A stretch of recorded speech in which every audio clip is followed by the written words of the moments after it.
Hello viewers, আজকে আমি চলে আসলাম আরেকটি নতুন জায়গায়। এই জায়গাটির নাম হচ্ছে কলমুডাঙ্গা, স্ক্রিনে দেওয়াই রয়েছে।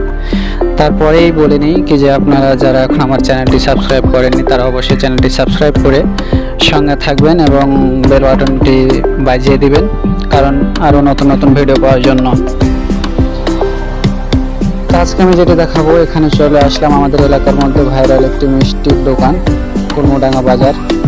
যে কথা না বললেই নয়, এখানে বিভিন্ন জায়গা থেকে সবাই মিষ্টি খেতে আসে। তো আসলেই এখানকার মিষ্টি খাওয়া আর এখানকার যে মনোরম পরিবেশ, এগুলো দেখলেই আপনার একেবারে মনমুগ্ধকর হবে। তো রাজশাহী থেকে আমাদের আত্মীয় স্বজন এসেছিল, তাই আমরা চলে আসলাম তাদেরকে সঙ্গে করে নিয়ে এই কলমুডাঙ্গা গ্রামে মিষ্টি খেতে। আরেকটি আনন্দের বিষয়, এই বাজারের পরেই আবার আমাদের সীমান্ত বর্ডার ইন্ডিয়া। আমরা যে হোটেলে বসে আছি, এই হোটেলের পশ্চিমেই সামান্য 100 মিটার দূরে সেই বর্ডারটি। এই বর্ডার দেখতেও আসেন অনেক লোকজন। আমরা রাত্রেবেলা এসেছি, তাদেরকে বর্ডার দেখাতে পারলাম না, শুধু এখানে মিষ্টি খেতে আসলাম। তো মিষ্টি এখানকার যারা খেয়েছেন তারা একবার না দুইবার না, বারবার আসার জন্য তাদের মন চায়, এটা একেবারেই সত্য কথা।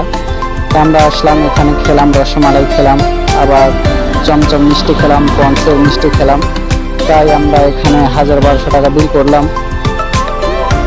তো আসলেই অনেক আনন্দ পেয়েছেন যারা আমাদের আত্মীয় স্বজন এখানে এসেছেন তারা, কারণ এখানকার যে পরিবেশ, শুধু হোটেলের ভিতরে না, হোটেলের বাইরেও জায়গা রয়েছে। প্রত্যেকটি জায়গায় টেবিলে টেবিলে ভরপুর মানুষ ভর্তি। তা আমরা এসেছি, এখন প্রায় রাত 9:30 বাজে, তারপরেও মানুষ অনেক।